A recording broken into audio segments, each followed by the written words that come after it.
Kant's theory of the imagination. Samantha Matherne, UC Santa Cruz, entry for the Routledge Handbook of the Imagination, edited by Any Kind, 2016. 1. Kant and the power of the imagination. Immanuel Kant's theory of the imagination is one of the most enduring aspects of his philosophy, inspiring philosophers ranging from Hegel to Sellars, Heidegger to Strawson. The enduring legacy of Kant's account is due in part to his broad conception of the imagination, in contrast to philosophers who construe the imagination as something that operates in fairly narrow confines, e.g. just in acts of make-believe or visualization. Kant conceives of the imagination as a more pervasive mental capacity that contributes to the cognitive, aesthetic, and moral aspects of our lives. Though compelling, the breadth of Kant's account also poses a certain challenge to readers. In what sense are the wide range of activities that Kant ascribes to the imagination to be understood as exercises of a single capacity? Moreover, given that he explicitly distinguishes between different levels of imaginative activity, e.g. empirical and transcendental, and different types of imaginative activity, e.g. productive and reproductive, how are we to understand the underlying unity of the imagination as Kant characterizes it? In light of these questions, before we can proceed to an analysis of the contribution Kant takes the imagination to make in cognition, aesthetics, and morality, respectively, we need to begin with a discussion of his basic conception of the imagination. To this end, it will be helpful to consider two passages in which Kant offers a more general definition of the imagination.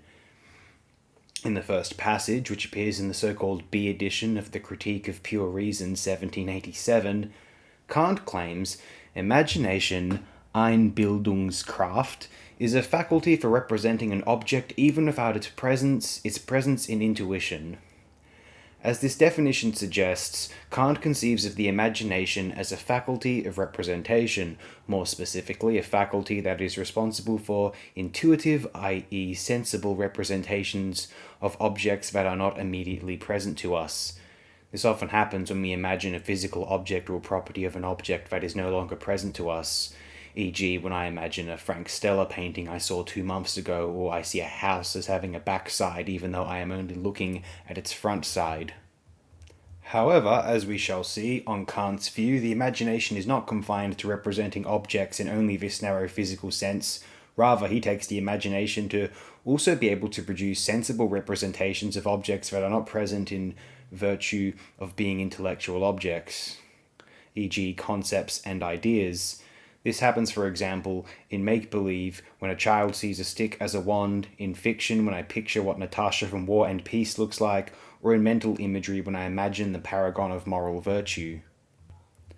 On a Kantian analysis, in each of these cases, the imagination plays a pivotal role because it brings something non-sensible, e.g. the absent Stella painting, the unseen backside of the house, the wand, Natasha, or moral virtue, to bear on our sensible representations. What this line of thought ultimately points to is Kant's idea that the imagination is fundamentally a capacity for producing representations that bridge the gap between what is sensible on the one hand and what is non-sensible or intellectual on the other. And this mediating activity is one Kant takes to be crucial for our cognitive, aesthetic, and moral experience. In the second passage, which is from the Anthropology from a Pragmatic Point of View, 1798, Kant states, the power of imagination, facultas imaginandi, is a faculty of intuition without the presence of the object, is either productive, that is, a faculty of the original presentation, Darstellung, of the object, exhibitio originaria, which thus precedes experience, or reproductive, a faculty of the derivative presentation of the object, exhibitio derivativa, which brings back to mind an empirical intuition that it had previously. As we see in this passage, after reiterating the definition of the imagination from the first critique, Kant claims that the imagination can produce a presentation, i.e. a sensible representation of an object that is not directly present, in one of two ways. The imagination can act in a productive way when it functions as the original source of a presentation.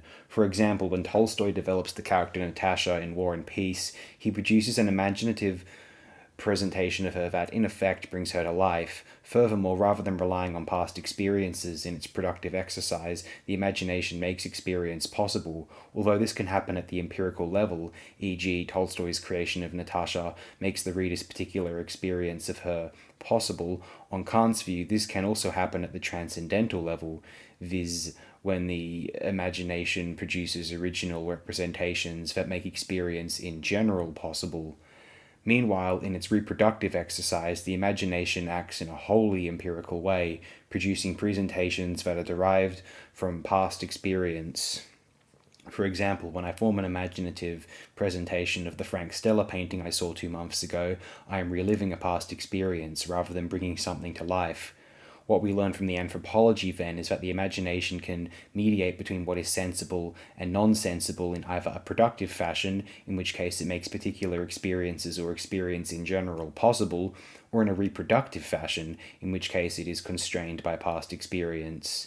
Taking these two passages together, we find that, for Kant, the imagination in general is a capacity for sensibly representing what is not present in either a productive or reproductive way, and in doing so it mediates between the sensible and non-sensible aspects of our life.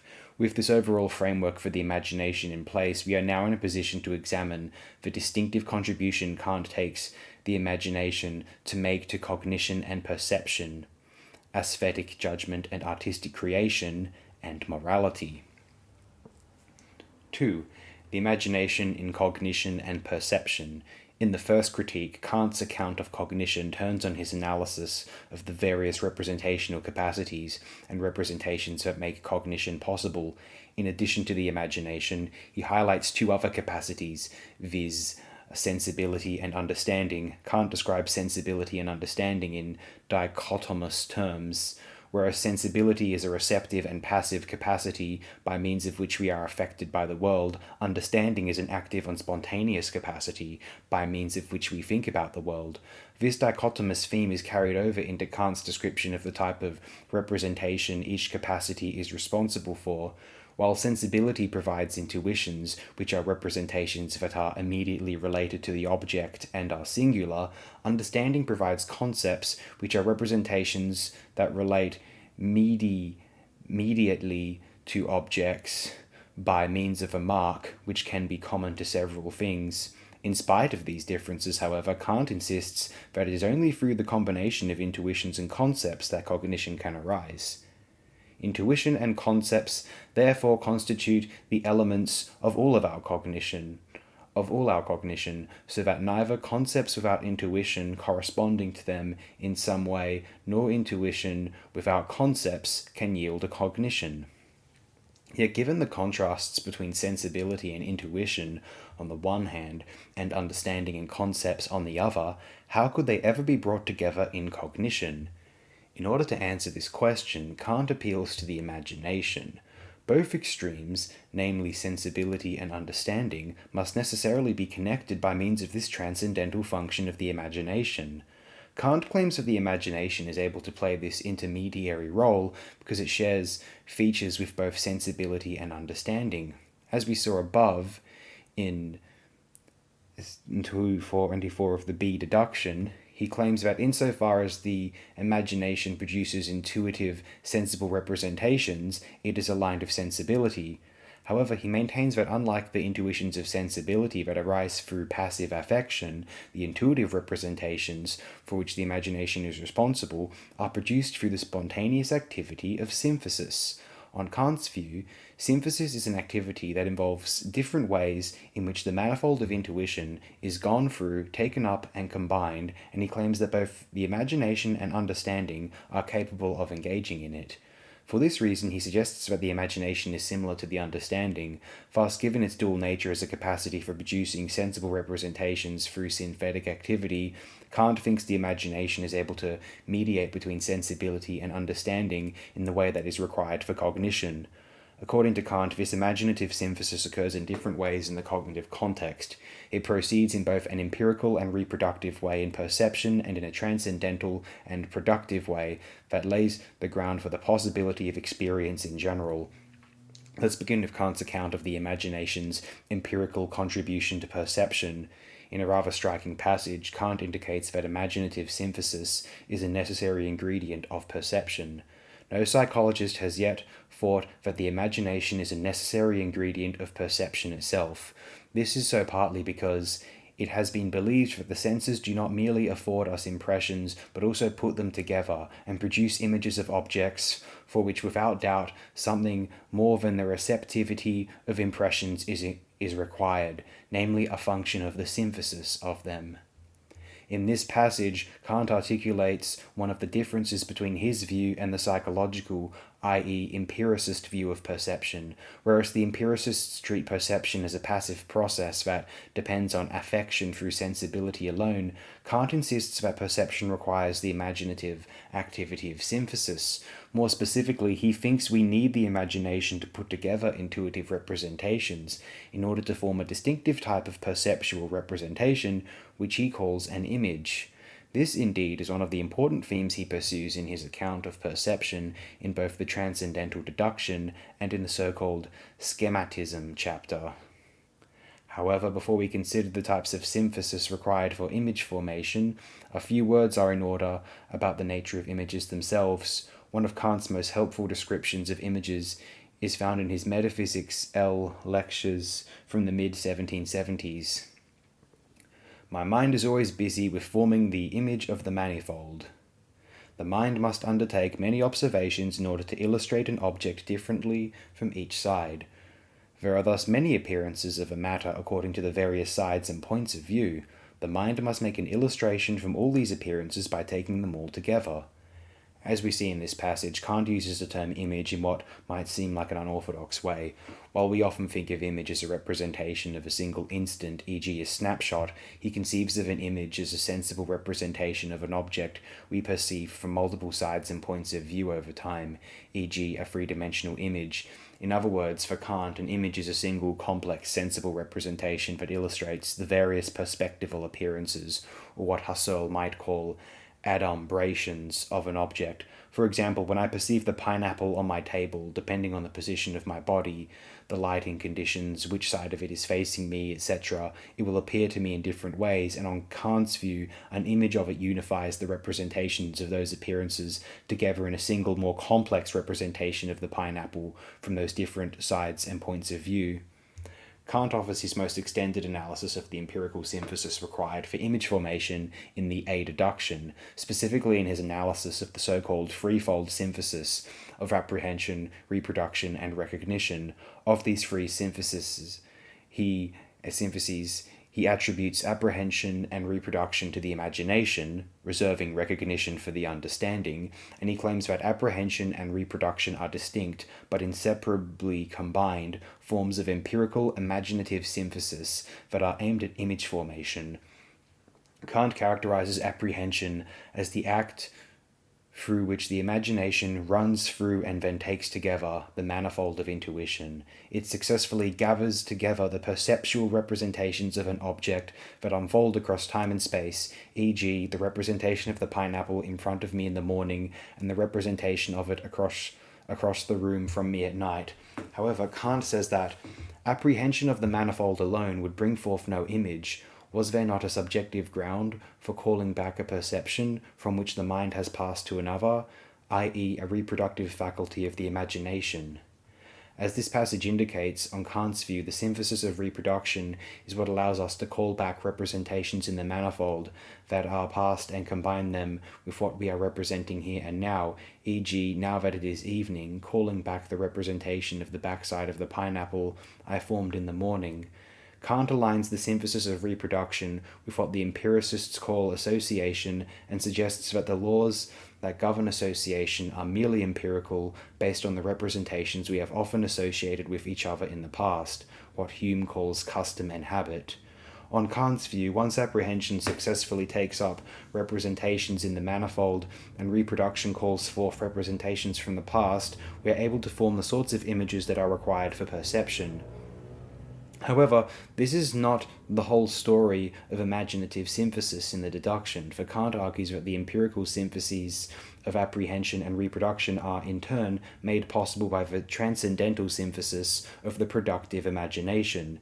It is in this context that he clarifies how the imagination makes experience in general possible, highlighting its contribution on two counts, viz., to establishing the affinity of appearances and the objective reality of the categories. Beginning with affinity, according to Kant, in order for our imaginations to be able to empirically synthesize the manifold, there must be something about the appearances represented in the manifold that allows us to do so. To illustrate this point, Kant uses the example of cinnabar, the ore of mercury. If cinnabar were now red, now black, now light, now heavy, then my empirical imagination would never even get the opportunity to think of heavy cinnabar on the occasion of the representation of the color red. Yet the empirical rules governing apprehension and reproduction cannot be responsible for this associability because they presuppose it. Therefore, Kant claims there must be transcendental activities that account for the associability or affinity of appearances, and he attributes some of these activities to the imagination. In particular, Kant argues that the imagination contributes to the possibility of affinity for a special act of transcendental synthesis in which it synthesizes together the a priori forms of intuition, i.e. space and time, and the a priori concepts of the understanding, i.e. the 12 categories like cause, substance, reality, etc. Insofar as space and time are the a priori conditions of all appearances, when the imagination applies the categories to space and time, the categories will come to determine all possible appearances, and this will make them associable. In the A deduction, Kant calls this the transcendental function of the imagination. Meanwhile, in S24 of the B deduction, he labels this the figurative synthesis speciosa of the imagination, which he describes as follows. The imagination is a faculty for determining the sensibility a priori, and its synthesis of intuitions, in accordance with the categories, must be the transcendental synthesis of the imagination. Not only does this ground the affinity of appearances, but also in 24, Kant argues that through this imaginative act, the categories acquire objective reality, i.e. application to objects that can be given to us in intuition. This is no small feat given Kant's aim in the deduction to prove that the categories are objectively valid with no respect to objects of the senses. Although in the deduction Kant establishes that the productive imagination engages in this transcendental synthesis that mediates between sensibility and understanding, he has not yet told us how this takes place. The latter is the task of the brief and notoriously dense chapter called On the Schematism of the Pure Concepts of the Understanding. The schematism is the first chapter of Kant's transcendental doctrine of the power of judgment, and he suggests that there is a puzzle about how those judgments are possible in which we subsume intuitions under the categories. Now, pure concepts of the understanding, however, in comparison with empirical, indeed in general, sensible intuitions, are entirely unhomogeneous and can never be encountered in any intuition. Now, how is the subsumption of the latter under the former, thus the application of the category to appearances, possible? In order for this subsumption to take place, Kant argues that there must be some third thing that is capable of mediating between the two, something that is sensible on the one hand and intellectual on the other. He identifies this third thing as a special type of mediating representation produced by the imagination, which he labels a schema, and he claims that it involves a rule or procedure by means of which the imagination brings the relevant concepts and intuitions together. More specifically, Kant claims that in order to mediate between the categories and intuition, the imagination produces a particular type of transcendental schema, which he describes as a time determination, i.e. a determination of the a priori manifold of time in accordance with the categories. Insofar as these are determinations of time in general, they attain a level of universality which is homogeneous with the categories, and insofar as they are temporal, they are homogeneous with intuition. To cite a few examples, Kant claims that the schema for substance is the persistence of the real in time, and that the schema for causality invokes a particular succession in the manifold, such that whenever one thing is posited, something else always follows.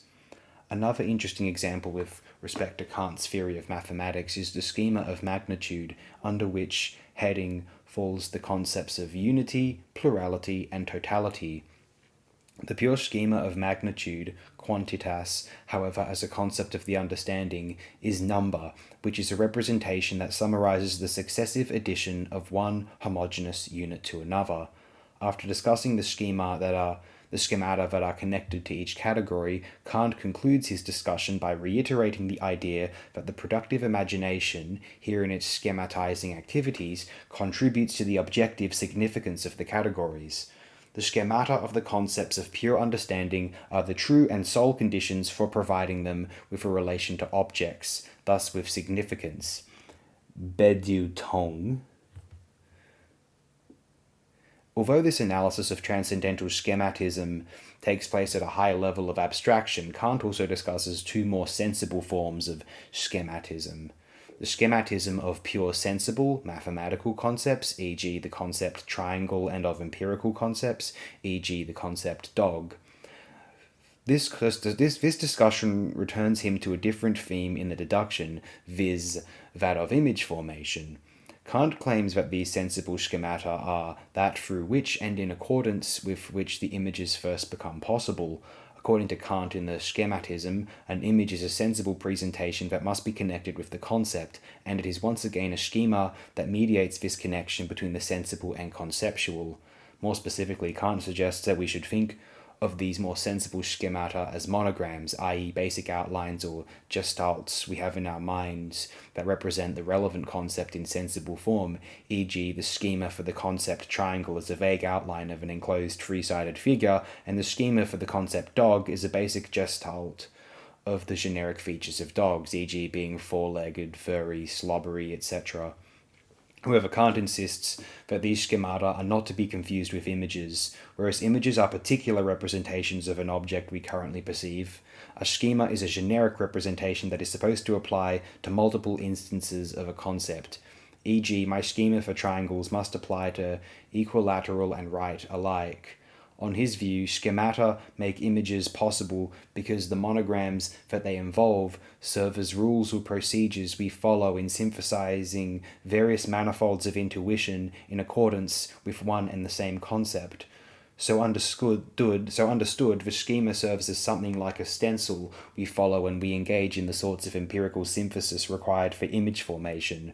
My schema for the concept dog, for example, serves as a guide for me to follow in synthesizing the different manifolds of intuition I have in such a way that in each case I can produce an image that is connected to the concept dog. Thus, Kant's analysis of the schematizing activities of the imagination not only explains how the categories can apply to intuition at an a priori level, but also completes his account of how synthesis and image formation are possible at an empirical level. In the end, whether we consider Kant's analysis of the reproductive synthesis of the imagination and image formation, or its productive exercise in figurative synthesis and schematism in the first critique, the imagination emerges as a capacity that makes perception and cognition possible by mediating between intuitions and concepts at both the empirical and transcendental levels. 3. The imagination in aesthetics. In the next two sections, we will shift our attention towards Kant's account of the imagination in the Critique of the Power of Judgment, 1790, addressing how it contributes to both the aesthetic and moral aspects of our lives. To appreciate this contribution, however, it is important to situate Kant's analysis of the imagination within his larger project in the third critique. While in the first critique, Kant explicates the domain of nature, and in the second critique he explores the domain of freedom, the task he sets for himself in the third critique is to explain how to bridge the great chasm between these two domains. Though Kant's full explanation of how this happens by means of the power of judgment is quite complicated, for our purposes it will suffice to examine the ways in which the specifically productive activities of our imagination help reach across this divide. Let's consider how this works in the case of aesthetic judgment and artistic creation. In 1 of the third critique, Kant begins his analysis of aesthetic judgments, i.e. judgments that an object is beautiful, by distinguishing them from the sorts of cognitive judgments he was concerned with in the first critique. The judgment of taste is therefore not a cognitive judgment, but rather aesthetic, by which is understood one whose determining ground cannot be other than subjective. He identifies this subjective determining ground as a special type of pleasure we take in the beautiful, a pleasure that is intersubjectively shareable or communicable, mitteilbar, and produced through the free play of our imagination and understanding. With regard to the shareability of pleasure, Kant claims that when we judge an object to be beautiful, we believe that we have grounds for expecting a similar pleasure of everyone. In Kant's technical language, the beautiful is an object of universal and necessary satisfaction.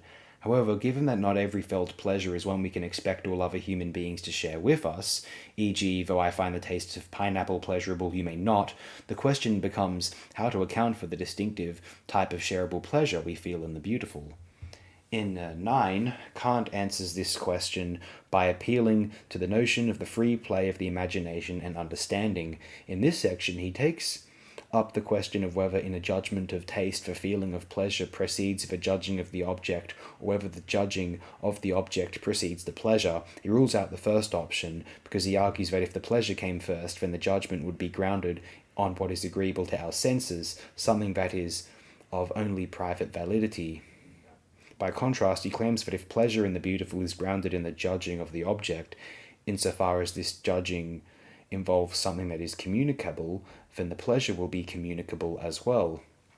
More specifically, Kant argues that nothing can be universally communicated except cognition, and even though an aesthetic judgment does not involve a cognitive judgment in which we apply a concept to an object, nevertheless Kant claims that it still has a cognitive dimension insofar as it involves the interaction between our cognitive capacities, specifically the imagination and understanding.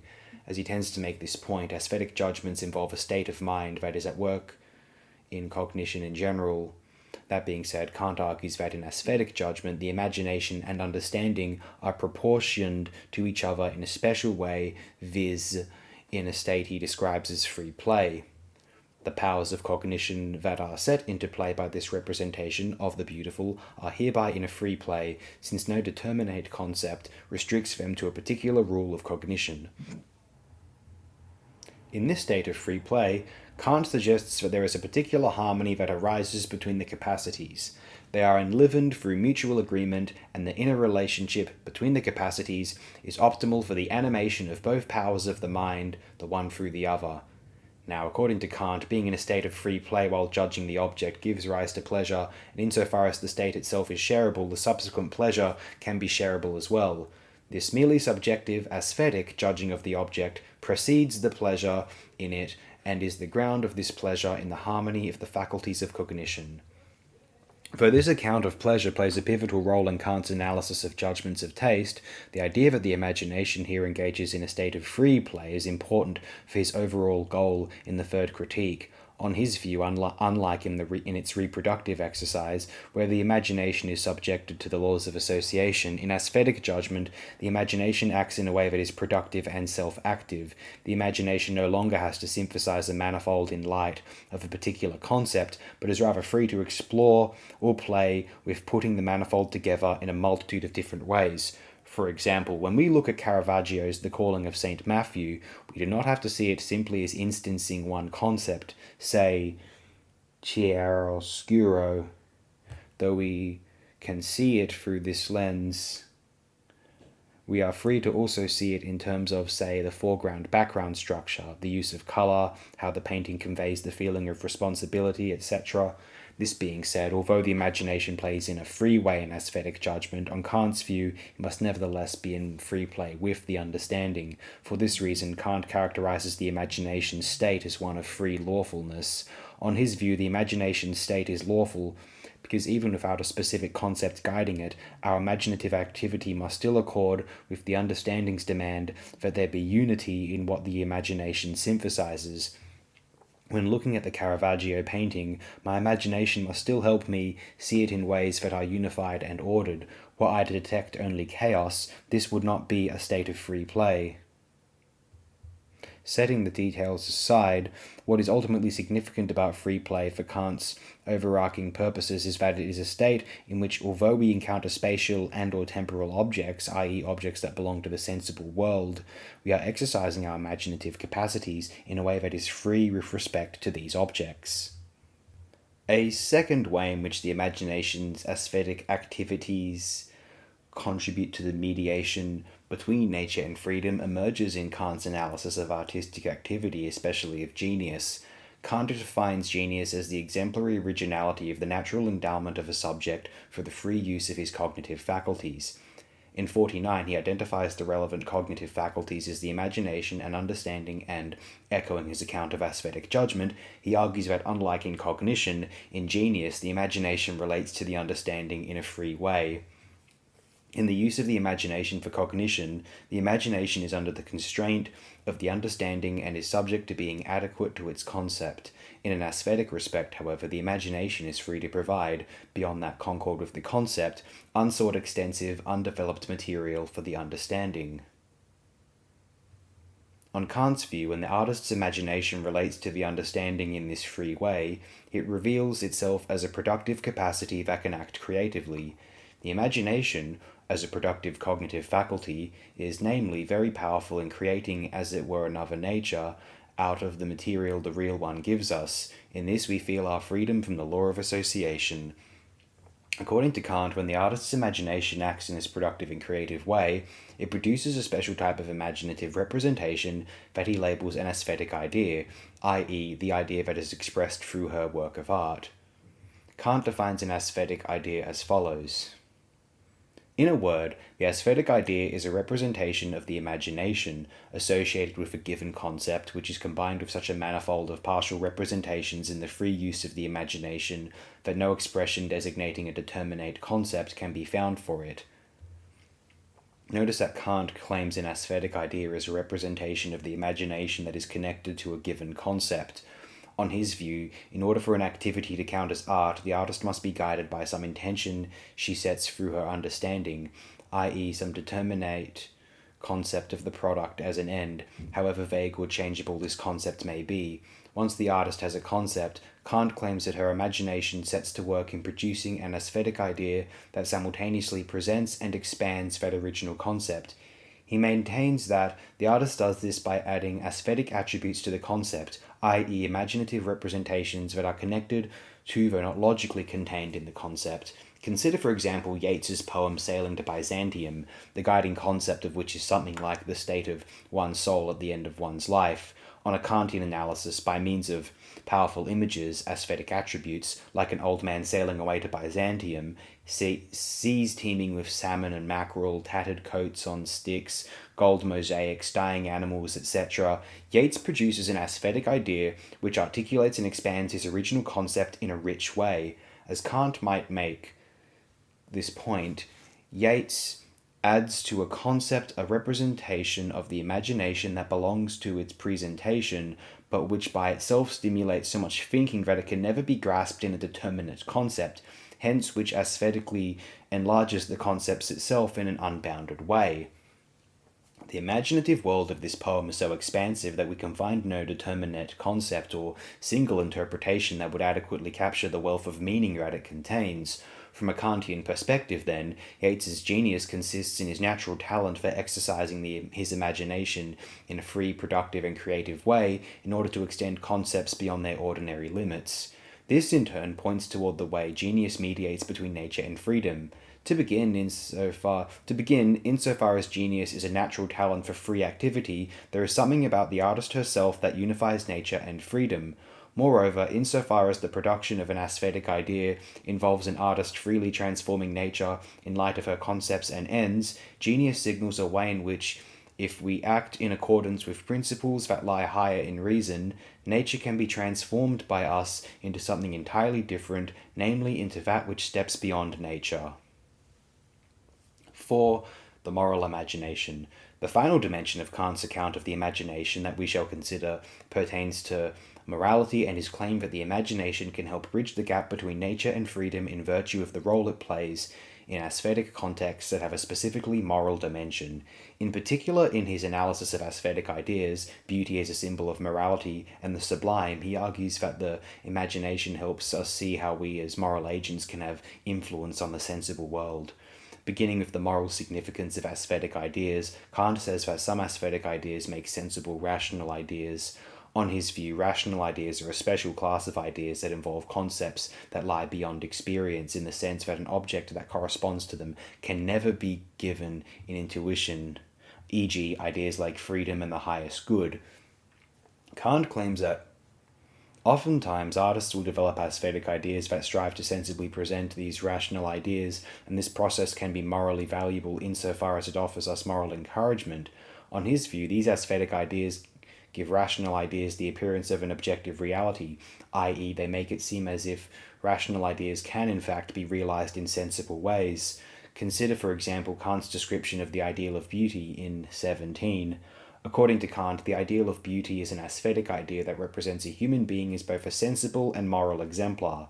Not only is this person correctly proportioned physically, but also she embodies moral virtues. Describing the ideal of beauty, Kant says, the visible expression of moral ideas which inwardly govern human beings make visible in bodily manifestation, as the effect of what is inward, their combination with everything that our understanding connects with the morally good, in the idea of the highest purposiveness, goodness of soul, or purity, or strength, or repose, etc.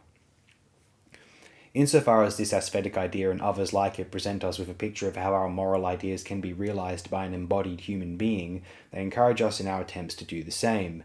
According to Kant, another way in which the imagination can bring together nature and freedom is by leading us to engage in acts of reflection that are conducive to morality. This emerges in 59, on beauty as the symbol of morality. He begins this section by distinguishing two ways in which the imagination can present a concept in sensible form, through schematic or symbolic presentation. According to Kant, while a schema is a direct presentation of a concept, e.g., the schema of the category cause, a symbol is an indirect presentation of a concept that induces a form of reflection which corresponds to the concept. To borrow Kant's example, a hand mill is a symbol of a despotic state because the way we reflect on the mechanical nature of a hand mill parallels how we reflect on the mechanical nature of a despotic state. For Kant, then, symbols are imaginative presentations that invite a pattern of reflection in us that is similar to the pattern of reflection the relevant concept calls for. Kant goes on to assert that the beautiful is the symbol of the morally good. He suggests that the symbolic relation between the two is grounded in the fact that reflection on both beauty and the morally good involves two things. First, a certain ennoblement and elevation above the mere receptivity, unlike cases in which we are merely passive with respect to the world. In our aesthetic and moral reflection, we regard ourselves as free and active. Second, Kant claims that our judgments about the beautiful and the morally good require us to esteem the value of others. Whether we think of the intersubjectivity built into the feeling of pleasure we take in the beautiful or the moral demand to respect others, in both judgments we must take others into account instead of just focusing on ourselves. For these reasons, Kant thinks the imagination's presentation of beauty as the symbol of morality makes possible the transition from sensible charm to the habitual moral interest without too violent a leap, because it helps us develop the reflective capacities required for morality. On Kant's view, however, there is a further way in which the imagination can play a role in alerting us to our moral vocation, and this occurs in judgments of the sublime. Kant distinguishes between two types of the sublime: the mathematically sublime, which involves objects that are very large, e.g. the Grand Canyon, and the dynamically sublime, which involves objects that are very powerful, e.g. a hurricane. Whereas in judgments of beauty, the imagination relates to the understanding, Kant claims that in judgments of the sublime, the imagination relates to reason. Moreover, he claims that unlike the purely pleasurable experience involved in the free play of our faculties in judgments of the beautiful, judgments of the sublime involve two moments: an initial feeling of displeasure when we realize our sensible limits, and a subsequent feeling of pleasure when we recognize the superiority of reason in us over nature. In teasing out the imagination's contribution to judgments of the sublime, it may be tempting to think that, given its connection to sensibility, the imagination is solely responsible for the displeasure we feel, while reason alone is the source of pleasure. Kant does indeed indicate that the displeasure we feel is connected to the limits of the imagination. For example, he claims that in the case of the mathematically sublime, we feel displeasure because the object is so large that although the imagination can apprehend it, the imagination fails when it tries to comprehend it, i.e., combine the manifold of intuition together into a single image. However, although the imagination's inadequacies give rise to the displeasure we feel in the sublime, Kant also maintains that the imagination makes a positive contribution to the pleasure we feel. In more detail, Kant argues that when we initially perceive the object we judge to be sublime, the imagination acts in a reproductive way, i.e., in accordance with the law of association, and makes our statement of contentment physically dependent. Given the large or powerful nature of the physical objects we perceive, this gives rise to displeasure.